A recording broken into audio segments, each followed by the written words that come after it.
Live from New Bedford, ladies and gentlemen, this is the YouTube channel vlog show of authenticity, inspiration, and realness. Also of good times, personality, and fun. This is Eric Lima Shenanigans of 1977. And now, here's your host of the show. He is Big Beefy E. He is Mr. Shenanigans and the elder statesman of the Rant and Rave podcast, Mr. Eric M. Lima. Thank you very much, Mr. Announcer, sir. Well, hello there, everyone. Welcome to yet another episode of Eric Lima Shenanigans of 1977, episode 1433 of the show. Pleased to meet you all, everybody, and I'm very pleased to have you all here on this Memorial Day, May 27, 2024, and we want to thank those who have sacrificed their lives for our freedoms here in this great country that we live in today. I know times are tough in this country nowadays, but also we need to be thankful, and those who have sacrificed their lives for our freedoms, and we will remember them, and a salute to those and say thank you. So thank you very much. So we got a lot to talk about, and we have a lot of ground to cover, because I stayed up late last night watching this till 12:30 in the morning. Unbelievable. Half an hour past midnight. The AEW Double or Nothing 2024. This was one crazy event, to say the least. I mean, unbelievable. It's just mind-blowing. Like, you know what I mean? A huge deal. Lots of huge things that has happened. Let's talk to, and let's talk about the buy-in first, because a lot of stuff that happened in the buy-in. Thunder Rosa went one-on-one with Deonna Purrazzo. These two were having a grudge match, and it looks like this grudge match, was a heck of a matchup. But in the end, Deonna Purrazzo picked up the victory, but she grabbed the bottom rope for leverage on the pin. The referee did not see it, and I don't think Thunder Rosa did too. And I am sure, Thunder Rosa will probably put a protest on this matchup, definitely. So I think Thunder Rosa picked up a victory, and Deonna Purrazzo picked up a victory. I'm sure a rubber match would not be far behind. Lexi Nair interviewed the Acclaimed, and the Acclaimed, well, they were getting a chance to get at the Gates of Agony, or the Cage of Agony is now they're called. The Cage of Agony will be Brian Cage, and the Gates of Agony, that'll be the team of Bishop Khan and Toa Leona. So that'll be a heck of a matchup for sure. And Renee Paquette interviewed Tony Khan and Dr. Martha Hart, the widow of the late great Owen Hart, and they added a little stipulation in this tournament: the winners. And it seems like winners of the King and Queen of the Ring over in the WWE get a shot at the WWE at their respective world titles at SummerSlam. Nia Jax's got a shot at the undisputed WWE Women's Championship at SummerSlam, while Gunther has got a shot at the World Heavyweight title. Now, in this tournament, for the Owen Hart Cup tournament, whoever wins these tournaments will get a shot at their world titles at All In Wembley Stadium. So this is a huge deal. So right now, as of this time before the event went on, Timeless Toni Storm is the Women's World Champion, and Swerve Strickland is the AEW World Heavyweight Champion. And whoever wins those two tournaments will face them at All In, unless Toni Storm or Swerve Strickland lose their titles along the way. So the tournament. So that's the huge stipulation in that matchup, and the finals will take place in Calgary. So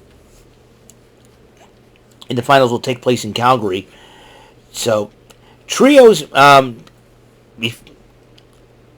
So the Vegas Golden Knights mascot Chance, and he was booed. I don't know if he was responsible for the Golden Knights being eliminated in the Stanley Cup playoffs or what, but he was introduced as the trios matchup between the Acclaimed and the Cage of Agony.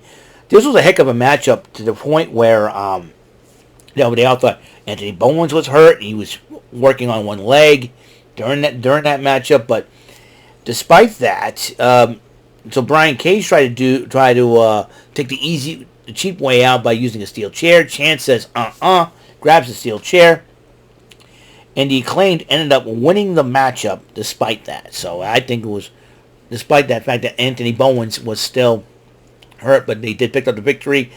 They had a scissor thing with they did the 4-way scissor with Chance, the mascot. I'll tell you one thing, heck of a deal. So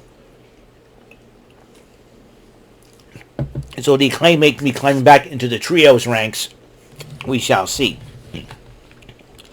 So the main card, and they kicked it off with the international title. Roderick Strong defending his title against Will Ospreay, the aerial assassin, a member of the Don Callis family. Now, this matchup could have gone either way. It was a heck of a matchup, counter for counter, hold for hold, and I'll tell you one thing. Roderick Strong called himself the Messiah, the backbreaker, because he's a backbreaker expert, and he's been doing backbreakers left and right. But then it got to the point where the Undisputed Kingdom, the tag team champions of Matt Taven and Mike Bennett, got involved. Then Wardlow came in from the back. Bryce Remsburg caught them all and said, you know what? Y'all getting ejected. And y'all ejected. So they're walking to the back. Roderick Strong's got no backup. And then Will Ospreay took advantage of the situation, did that Storm Surge driver move. I forget what he calls it. Anybody out there know in the comments, please let me know. And ended up getting the 3 count, and we have a new international champion to kick off AEW Double or Nothing main card. Yep, Will Ospreay is now your new international champion. And then as Will Ospreay was celebrating, Adam Cole arrived at Double or Nothing, makes his return for quite a while. He's still rehabbing that ankle. And then he says, anybody want to listen to some story time? And then he tells Las Vegas fans they suck, and he was berating them. And I thought he was going to address what, I was going to check up on Roderick Strong, but I didn't want to be here. I'd rather be at home, rehabbing my ankle, and he was complaining. And then he was interrupted by a little vignette, like a hallway of sorts, like a mansion of sorts. And in a room, there was a picture of MJF, there was a picture of the suit and the Burberry scarf. But then MJF has returned. That's right, Maxwell Jacob Freeman, and the outfit he wore was similar when Triple H came back in 2002 after his huge injury, and then they both hug it out, and I thought, uh-oh. Are they making an alliance? And then he low blowed Adam Cole, baby. And then he dresses the Vegas crowd. He dresses MJF. He says he's sick and tired of trusting people, but he wants to let everybody know he's not.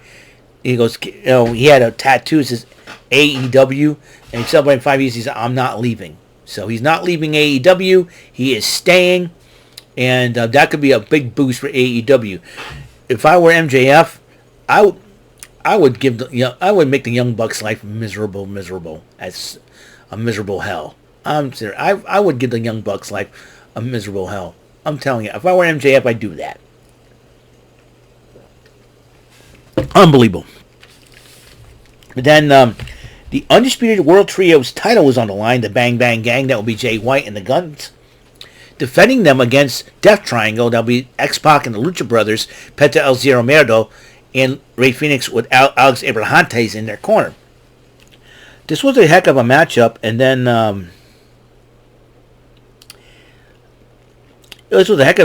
but then Juice Robinson returning after a lengthy absence due to injury, end up costing the Death Triangle the championship, and Bang Bang Gang did retain. Meanwhile, Orange Cassidy went one-on-one with Trent Beretta, and this was a heck of a matchup. And then Orange Cassidy ended up winning, while Arcadiora the new interviewer. She interviewed the Bang Bang Gang. Very happy that Juice Robinson has returned in the matchup. Oh, I skipped one. I skipped the matchup. Excuse me. How dare I? AEW Women's World Title on the line as Juice Robinson's lovely wife, the Timeless One, Toni Storm, defending the title against Serena Deeb. Now, these ladies, I'll tell you one thing. I think a match against Serena Deeb had really made Toni Storm really step up, and that's the right thing I'll respect about Toni Storm as well. I mean, I like her because she's beautiful and all and gorgeous. You know, Juice Robinson, my hat's off to you for marrying her, sir. But the fact of the matter is that she had a lot of heart in this match because Serena Deeb is one tough woman, and she showed everyone how she is called the professor of professional wrestling.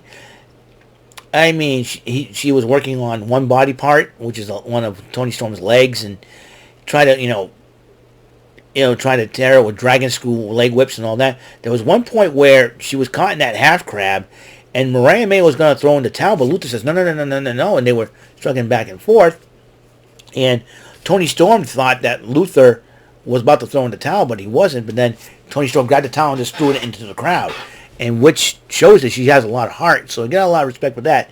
She ended up retaining the title in that situation. I thought it was really good. And like I mentioned, Orange Cassidy beat Trent Beretta. Arcady Ora interviews the celebratory BB Bang Bang Gang. And then the FTW title was on the line as Chris Jericho defended against Hook and Katsuyori Shibata. Big Bill obviously got involved in the matchup, but then Hook got Jericho down in submission, about to pin him or something like that. And Brian Keith attacked both Hook and Katsuyori Shibata. That's right. A guy in a mask was Brian Keith. Is Brian Keith part of the new learning tree that headed by Jericho? Be very interested to see what happens this Wednesday night. Then the IWGP title eliminator matchup. Jon Moxley versus Konosuke Takeshita. This matchup could have gone either way, but Moxley ended up winning. And the TNT title on the line in a barbed wire steel cage match. I mean, this matchup, you knew this is like a no disqualification match. And Adam Copeland defends that title against Aleister Black. I mean, not Aleister, Malachi Black. What am I doing? Oh my gosh. I'm so used to having him calling him by his NXT name.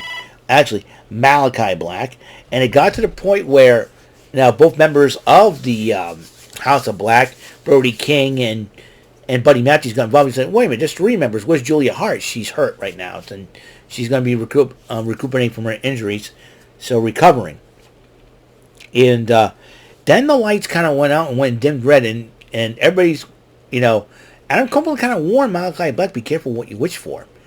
And come to find out that his former Brood teammate, Gangrel, came in and helped him retain the TNT title. So if Gangrel is in the picture now, that's going to be bad news for the House of Black. Now we can get Christian Cage to behave himself once in a while. Maybe it's now time to leave the patriarchy and rejoin up with Copeland and Gangrel. So, and Lexi Nair interviewed Don Callis, says, he says he's got a contract lined up. Who is it for? Who is it for? Trent Beretta or Orange Cassidy? We got to find out for sure. Find out this Wednesday night on Dynamite. TBS title on the line. Willow Nightingale defending against the Mercedes Moné, making her in-ring debut in AEW. And heck of a matchup between these two ladies, but Mercedes Moné ended up winning. We have two new champions in Double or Nothing. We have Will Ospreay becoming the new international champion, and Mercedes Moné will be the new AEW TBS champion. After the matchup, Stokely Hathaway berated Nightingale, and Chris Statlander says, back off. And then she pushes Stokely Hathaway down. And as she helps Will Nightingale out of the ring, she attacks him. Chris Statlander attacks Will Nightingale. Well, I know my man Anthony Hardy says that Chris Statlander blocked him on social media, but you know what? Anthony Hardy may be a good thing, because you probably had some because after I say this, you probably had some not so nice choice words for Miss Statlander. Chris Statlander attacked Will Nightingale, and Stokely Hathaway's laughing as she bought in what Stokely Hathaway was selling her. She may have bought into that. If that's the case, Stokely Hathaway and Chris Statlander are going to regret the day they ever turned their backs on Willow Nightingale. You can't, Stokely Hathaway, more like the love child of Charles Barkley and Gary Coleman, for goodness sakes.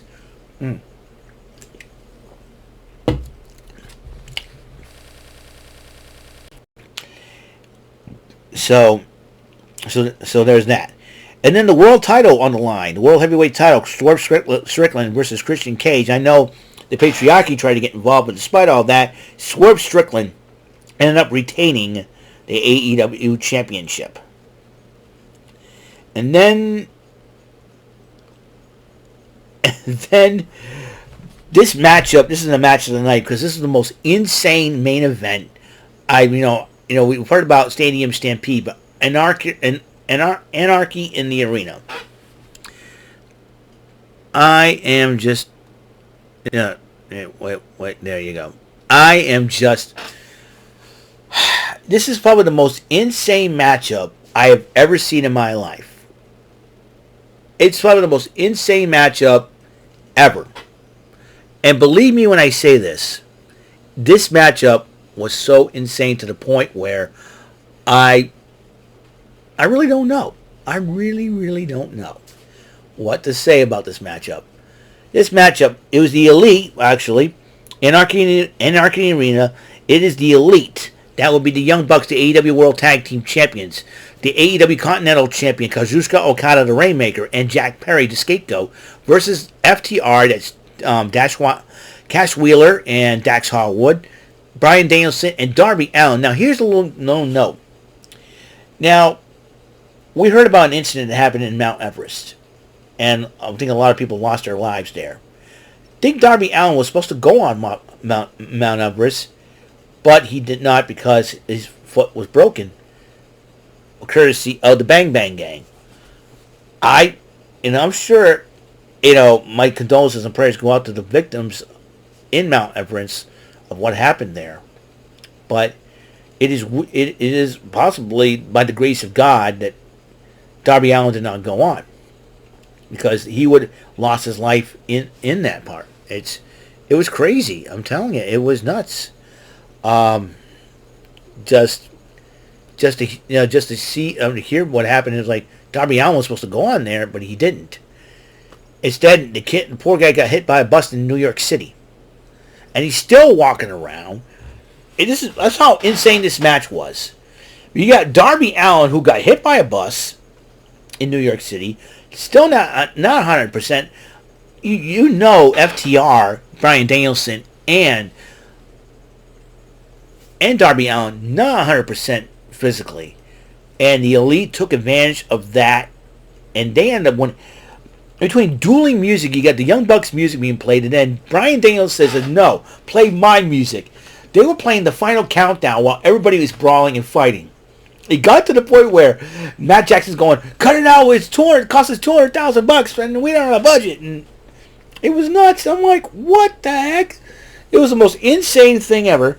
And then Darby Allin and Jack Perry were fighting in the back. Darby Allin was thrown into a pile. Darby Allin was wearing a protective mask full of thumbtacks on it.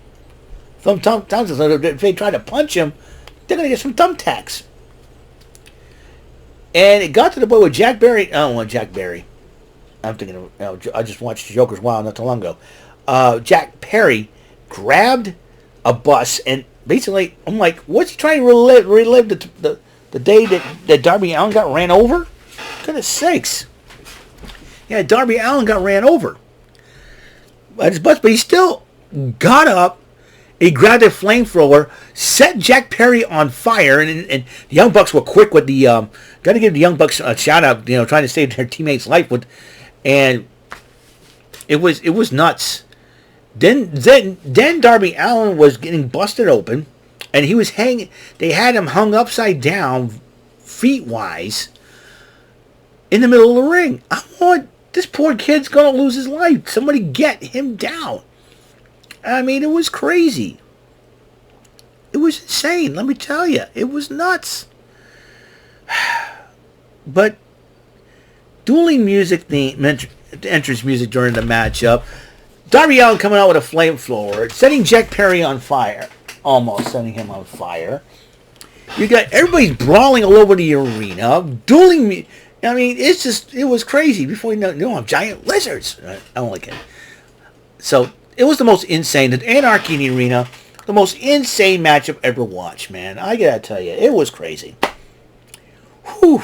Well, that's it. That's all the time we have on this show, on this episode of 1433 of Eric Lima Shenanigans of 1977. Coming up next will be the final Martindale Monday of Tic-Tac-Toe gameplay. All right? So, of the month of May, by the way. Of the month of May, excuse me. Of the month. So, I will see you guys later. You guys have a wonderful day. And until the next episode comes rolling around, Mr. Announcer, take us home. That is all for today's episode. This is your announcer speaking for Eric Lima Shenanigans of 1977. A Big Beefy E, do it for Bob Saget Productions, and in association with A Raven Bofa Telepictures and Distribution. Thank you for watching today's episode. Tune in next time for another episode of Eric Lima Shenanigans of 1977. Goodbye for now.